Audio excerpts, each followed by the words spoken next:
আসসালামু আলাইকুম। আজকে আমি একটি মাদারবোর্ড রিপেয়ার করছি। এটি হচ্ছে আসুসের H81M-D, র্যাব হচ্ছে 1.0। আর এই মাদারবোর্ডটি রিপেয়ার করে ফেলছি। আমি এখন এটি চালু করব এবং আমি আপনাদের দেখাবো যে মাদারবোর্ডটি টোটালি রিপেয়ার হয়েছে কিনা, এবং আমাদের কাছ থেকে যে ভাই নিয়ে আসছে এবং মাদারবোর্ডে কী সমস্যা আছে ছিল আমি আপনাদের সাথে শেয়ার করবো। তো এটি কিন্তু রিপেয়ার হয়ে গেছে, এখন কিন্তু রানিং অবস্থায় আছে মাদারবোর্ডটি। তো এই মাদারবোর্ডটি যার আগে ওনার সাথে কথা বলি, উনি অনেক দূর থেকে আসছে। তো আসসালামু আলাইকুম। ওয়ালাইকুম সালাম। জি, আপনার নাম? আমার নাম মোহাম্মদ গেনু মিয়া। আচ্ছা, আপনার বাসা কোথায়? কিশোরগঞ্জ, পাকুন্দিয়া। পাকুন্দিয়া থেকে আজকে আমাদের এখানে আসছে? হ্যাঁ, আপনার এখানে আসছি। তো আপনি আজকে যে মাদারবোর্ডটি নিয়ে আসছেন, এই মাদারবোর্ডটি কি সমস্যা ছিল? এটা যখন অন করতাম অটোমেটিক বন্ধ হইতো, চালু হইতো, ডিসপ্লে আইতো না, অনেক পরে আইতো। আর যদিও আসতো আবার বন্ধ হয়ে যেত? আবার বন্ধ হয়ে যেত। তারপর আর কি প্রবলেম ছিল? ইউএসবি পোর্টে কি সমস্যা ছিল বলছিলেন? মাঝে মাঝে ছাড়িয়ে দিত, এই ধরনের সমস্যা ছিল। আর বিগত কয়েকদিন ধরে এটি চালু হয় না নাকি? শুধু রিস্টার্টিং করতেছে। তো আপনি আমাদের সাথে কিভাবে পরিচয়? এই যে ইউটিউবে আপনার ভিডিও দেখছি, ভিডিও দেখে আমরা। মানে কত বছর যাবত ভিডিও দেখেন? ভিডিও দেখি আমি একটা পাই 10-11 বছর হয়ে গেছে। তো 10 বছর 11 বছর ধরে আমাদের এখানে আপনি পরিচিত। আর আমার ইউটিউবে ভিডিও দেখেন 6-7 বছর ধরে নাকি? 6-7 বছর ধরে ভিডিও দেখি আমি অনেক মাল তো আমি নিচ্ছি। হ্যাঁ, আপনার তো আমি এর আগে ইন্টারভিউ নিয়েছি।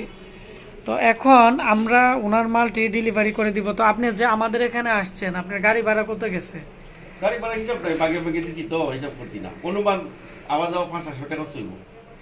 ও আচ্ছা আচ্ছা। তো আসলেই আমি কম্পিউটার লাইনে প্রায় বিগত 19 বছর যাবৎ কাজ করি। তো উনি একদিন আমার কাছে আসছিল। আমার একজন স্টুডেন্ট আছে, ওর নাম হচ্ছে আরিফের বাড়ি পাকুন্দিয়াতে। তো এইভাবে আমার কাছে আসছিল, ওনার পিসিতে সমস্যা, তো কাজ করে দিছিলাম। পরবর্তীতে উনি প্রায় অনেক দিন পরে আমার কাছ থেকে একটা পিসি নিছে এবং ওনার ফ্রেন্ড সার্কেলের জন্য অনেক পিসি নিছে, এগুলো রিভিউ করছি। তো আজকে ওনার যে রানিং পিসি আছে এটি সমস্যা। আর উনি ইউটিউবে আমার প্রায় 6-7 বছর যাবত ভিডিও দেখতো। তো পরবর্তীতে আমাকে বলছে, আশিক ভাই আমার বোর্ডটি রিপেয়ার করে দিবেন, এটি আমার অনেক আগের মাদার বোর্ড, এটি আমার একটি স্মৃতি। তো সেজন্য এটি কাজ করে দিলাম। তো কি কি কাজ করলাম আমি আপনাদের বলে দিচ্ছি। প্রথমত হচ্ছে ওনার যে গ্রাফিক্সের ভোল্টেজ তৈরি হতো না, আমি পিসিটি বন্ধ করে দিই। আর অনেকক্ষণ ধরে চালু আছে, আমি এটি অফ করে দিলাম। তো এটি অনেক দিন যাবত এখানে দেখতে পাচ্ছেন, এটি হচ্ছে বিআরএমআইসি। তো এই মাদারবোর্ডের মধ্যে হচ্ছে গ্রাফিক্সের ভোল্টেজ ভালোভাবে কাজ করতো না, যার ফলে এটি মাঝে মাঝে ডিসপ্লে আসতো আর মাঝে মাঝে আসতো না, এবং এই আইসিটি কিন্তু গরম হইতো। তো এটি হচ্ছে বিআরএম চিপ। তো বিআরএম চিপে প্রবলেম ছিল, এখানে এটি কাজ করা হয়েছে, এটি আপনারা দেখতে পাচ্ছেন। তো সুন্দরভাবে এটি লাগানো হয়েছে। এখন এর যে পিনগুলো আছে আমি মাইক্রোস্কোপ দিয়ে দেখাচ্ছি, টোটালি কিন্তু একবারে ফ্রেশ আছে, কোনো ধরনের প্রবলেম নাই। আবার আসুসের কিছু মাদারবোর্ড আছে 61-এর, এগুলোর জন্য কিন্তু প্রত্যেকটার কিন্তু ড্রাইভার আইসি আছে এর, এবং এই যে চিপ আছে এটিরও কিন্তু ড্রাইভার আইসি আছে।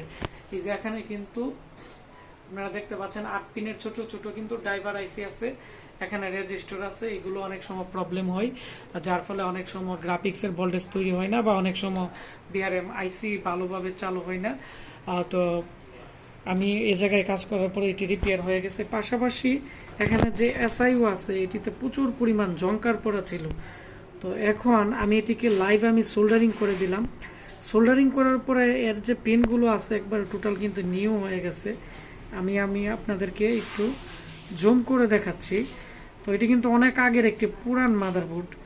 তো আমাদের এখানে ভালো মানের সোল্ডারিং পেস্ট আছে, এবং আমি এটি দিয়ে ভালোভাবে এটি এখান থেকে সোল্ডারিং করে দিছি। আবার বিভিন্ন ধরনের এখানে রেজিস্টারে প্রচুর পরিমাণ কার্বন ছিল, এগুলোকেও আমি এখানে আমাদের যে মেকানিকের পেস্ট আছে এটি দিয়ে আমি ডিএসও দিয়ে সিগন্যাল চেক করে কিন্তু এটি সোল্ডারিং করে দিয়েছি। যে পিনগুলোর সিগন্যাল কম পাচ্ছে বা লিকেজ আছে এগুলো কিন্তু আমরা এখানে কিন্তু 1 হার্টসের মধ্যে রেখে, এই যে মাইক্রোস্কোপের কিন্তু আমি প্রোবের মধ্যে দেখাচ্ছি 1x এর মধ্যে রেখে কিন্তু আমি রেজিস্টারগুলো চেক দিচ্ছি, যাতে একবারে কম ভ্যালুর রেজিস্টারও যাতে শো করে এখানে মূলত যে ফ্রিকোয়েন্সিগুলো আছে বা সিগন্যালগুলো আছে একুরেটভাবে আসা যাওয়া করে কিনা।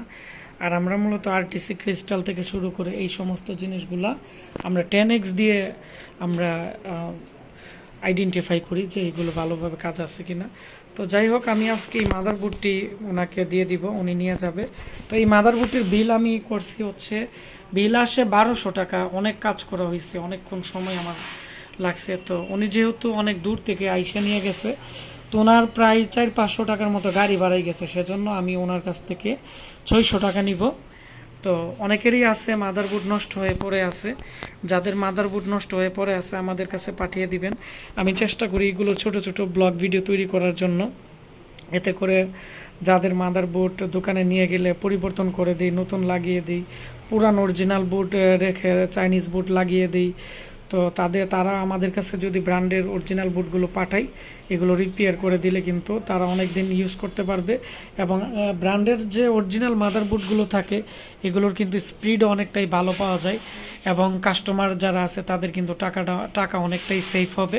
পাশাপাশি অনেকে আছে ল্যাপটপ ডেস্কটপ রিপেয়ারিংয়ের কোর্স করতে চাই, তারা বিভিন্ন জায়গায় ঘোরাঘুরি করে কিন্তু প্র্যাকটিক্যাল কাজ করতে পারে না, তো পরবর্তীতে আমার কাছেই ট্রেনিং করতে আসে।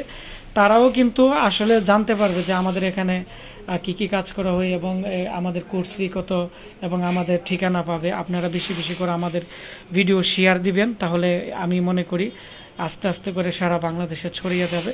তাহলে আমাদের কাছ থেকে সবাই মোটামুটি ভালো একটি সার্ভিস পাবে। তো সবাই ভালো থাকবেন, সুস্থ থাকবেন। আবার দেখা হবে যদি আবার আমাদের কাছে নতুন কোনো কেউ মাদারবোর্ড নিয়ে আসে বা আমাদেরকে কুরিয়ার করে মাদারবোর্ড পাঠায়, আমি রিপেয়ার করে ভিডিও দিয়ে দিব যদি আমি সময় পাই। তো সবাই ভালো থাকবেন, দেখা হচ্ছে নতুন ভিডিওতে। আল্লাহ হাফেজ।